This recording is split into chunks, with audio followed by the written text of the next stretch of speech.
Seorang anak laki-laki berusia 8 tahun dibawa orang tuanya ke IGD, rumah sakit dengan keluhan kejang-kejang. Nah, kejang lagi. Kejang, 8 tahun kejang, kan nggak mungkin kejang demam, 8 tahun di atas 5 tahun. Kejang terdiri dari sebanyak 5 kali. Lama kejang sekitar berapa itu? 5 menit. Lamanya periode kejang sekitar 45 menit. Nah, periode kejang 45 menit. Oke. Nah, perhatikan. Oh, kok nyamber itu kali ini. Sebentar.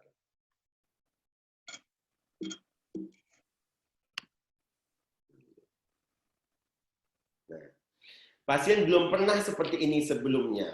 Pada pemeriksaan fisik didapatkan suhu tubuh normal. Apakah diagnosis? Mesti kita sudah tahu. Ini sebenarnya pasien epilepsi.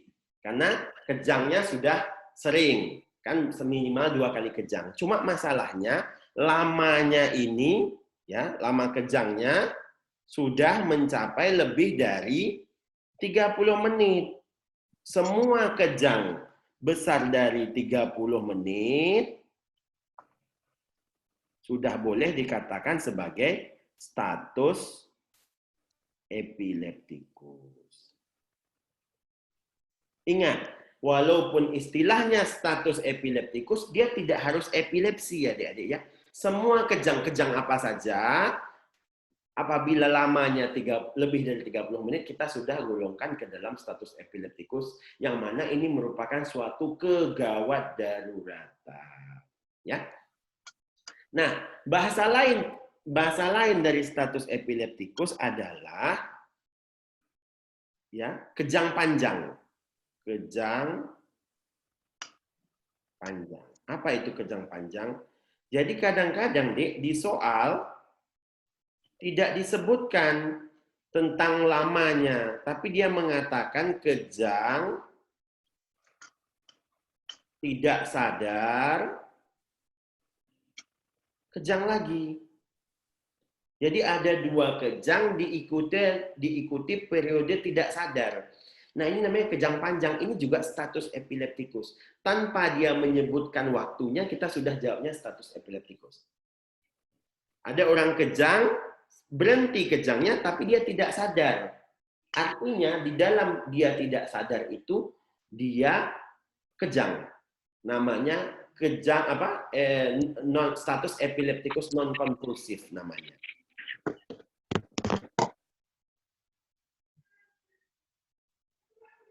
Masih lancar suaranya, masih oke?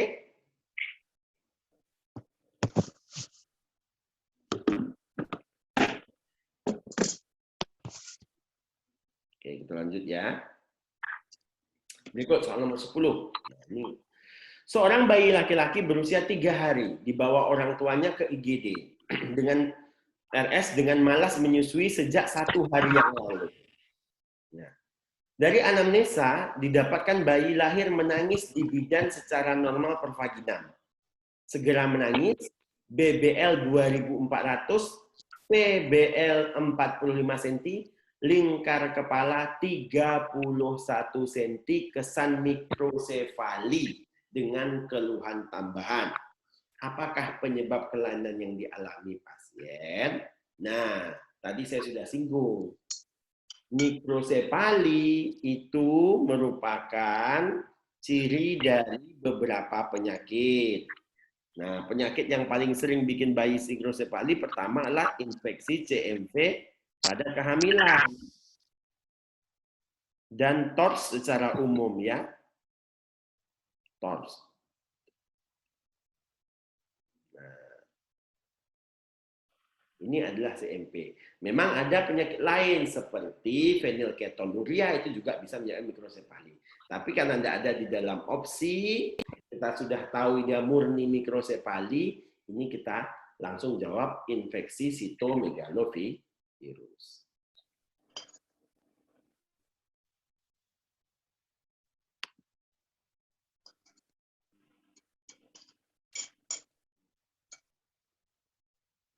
Nah, ini gambarnya ya. Oke. Selanjutnya, anak perempuan 3 tahun datang dengan keluhan demam tinggi. Pemeriksaan fisik ditemukan kaku kudu. Nah, ini hati-hati. demam, kaku kuduk, kernik, bruzinki, refleks patologis positif. Nah, hati-hati ini kalau sudah opsinya kita perhatikan, kita lirik sebentar, opsinya meningitis, meningoencephalitis. Nah, hal yang pertama harus kamu bedakan adalah antara meningitis versus encephalitis, ya. Meningitis versus encephalitis. Nah, meningitis adalah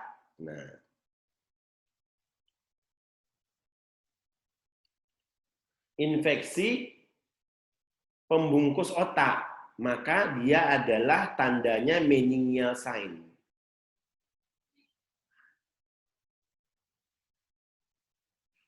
Apa saja? Ada kaku kuduk, kernik sign, bruzinki 1, 2.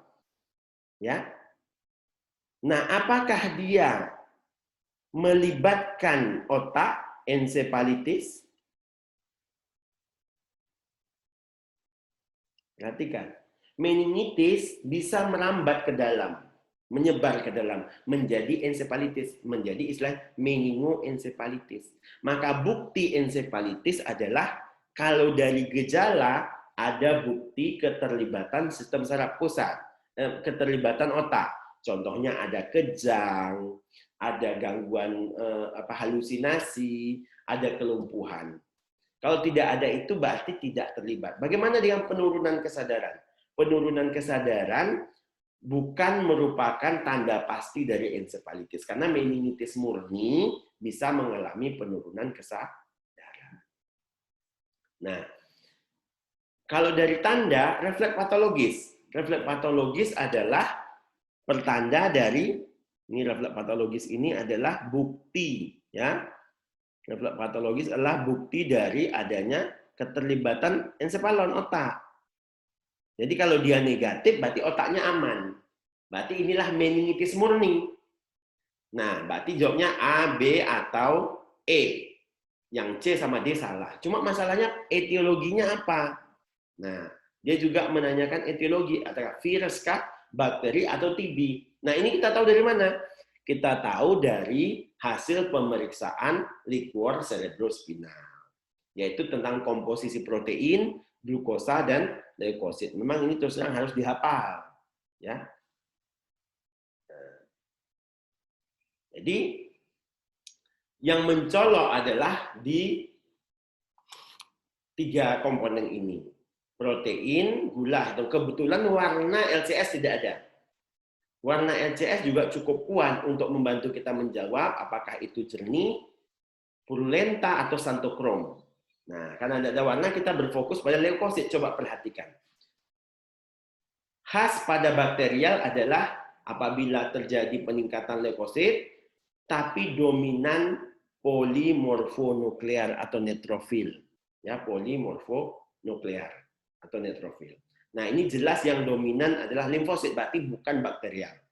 Nah, tinggal ada 2 yang limfosit, antara virus dengan TB dan jamur A. Kalau jamur mudah disingkirkan. Jamur hanya terjadi pada orang HIV. Jadi kalau tidak ada keterangan tentang HIV/AIDS, kita bisa singkirkan jamur. Maka kalau begitu kita fokus kepada protein dan glukosa. Kita perhatikan nilai protein dan glukosanya. Kita perhatikan proteinnya tidak naik, glukosanya juga turunnya tidak banyak. Maka kemungkinan ini adalah virus, ya, meningoencephalitis virus. Meningitis virus, maaf ya. Meningitis virus. Oke. Ada yang mau ditanyakan, adik-adik?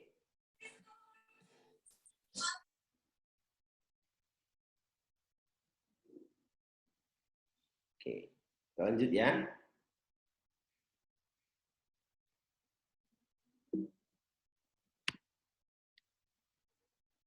Nah, selanjutnya seorang wanita. Pertanyaan, apakah tata laksana yang tepat? Oke, hati-hati tata laksana. Nah, ini namanya soal tata laksana ini harus diperhatikan. Ada enggak yang rujuk? Nah, kalau kamu perhatikan soal tata laksana, ya, adakah ini adalah contoh soal yang menguji level kompetensi Anda? Kenapa? karena di opsi ada rujuk. Nah, hati-hati. Warning. Kalau di dalam soal tata laksana ada opsi rujuk, kamu harus perhatikan. Ini soal mau menguji pengetahuan kamu tentang level kompetensi. Ya. Nah, syarat pertama, rujuk adalah untuk level kompetensi 3A dan 3B. Kalau 4, level 4, ya 4 ya maaf 4 ini ditangani mandiri oleh dokter umum. Jadi tidak boleh dirujuk. Sebaliknya 4 tidak boleh dirujuk. Ya. Nah, kalau 3A, 3B rujuk. Maka ini soal 3A, 3B. Kalau 3A berikan tata laksana awal simptomatis atau non gawat darurat, rujuk. Sedangkan 3B berikan tata laksana gawat darurat, lalu dirujuk. Nah, sekarang kita case-nya apa nih? Kok ada rujuk-rujuk? Perhatikan. Dan saya tekankan tidak boleh memilih rujuk langsung, itu dilarang. Tidak ada jawaban rujuk langsung. Perhatikan. Tidak boleh segera rujuk langsung, itu tidak boleh dipilih dalam soal nasional. Tidak akan ada jawaban seperti itu, karena itu hanya berlaku untuk penyakit level 1 dan level 2. Dan kita tahu bahwa level 1, level 2 tidak boleh ditanyakan terapi, maka soal seperti itu tidak akan pernah keluar. Nah, ini case-nya apa? Kita baca soal, kita tentukan diagnosis terlebih dahulu. Seorang wanita 31 tahun dibawa ke puskesmas dengan kondisi penurunan kesadaran sejak 2 jam yang lalu. Oke, penurunan kesadaran. Keluhan diawali 4 hari yang lalu, pasien merasa demam dan sakit kepala, dan hanya diobat dengan penurun demam. Demam, sakit kepala. Sebelum pingsan, pasien sempat kejang-kejang. Kejang-kejang menunjukkan ada proses di otak. Suhu tinggi, kejang-kejang, suhu tinggi berarti adalah ensefalitis. Nah, kaki kuduk tidak ada, berarti bukan meningitis. Refleks Babinski pusat, ya cocok lagi, ialah menunjukkan ensefalitis. Cuma tidak tahu virus kah, bakteri kah, kan tidak ditanya. Nah, diapakan ini? Nah, kita lihat opsinya. Semua ada paracetamol, oke, penurun demam. Semua ada diazepam, oke, kenapa diazepam? Karena sedang kejang, harus dihentikan kejangnya.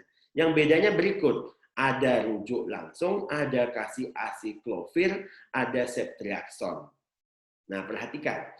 Yang tidak merujuk, kita singkirkan. Karena ini adalah 3B.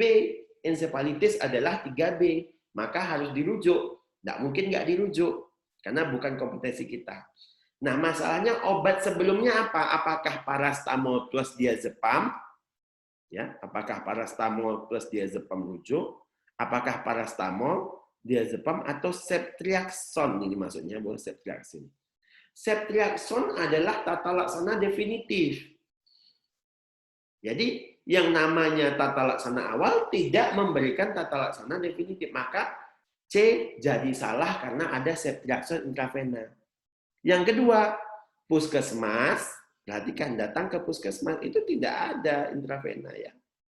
Nah, maka jawabannya yang tepat A, tata laksana awal gawat darurat, hentikan kejangnya, rujuk. Ini hati-hati. Soal yang menilai kompetensi ini yang termasuk soal yang agak sulit. Kalau soal yang lain biasa-biasa saja. Perlu pertimbangan lebih. Oke, kita lanjut. Anak laki-laki 6 tahun dibawa ke UGD dengan keluhan kejang-kejang lagi. Kejang seluruh tubuh. Tapi 6 tahun.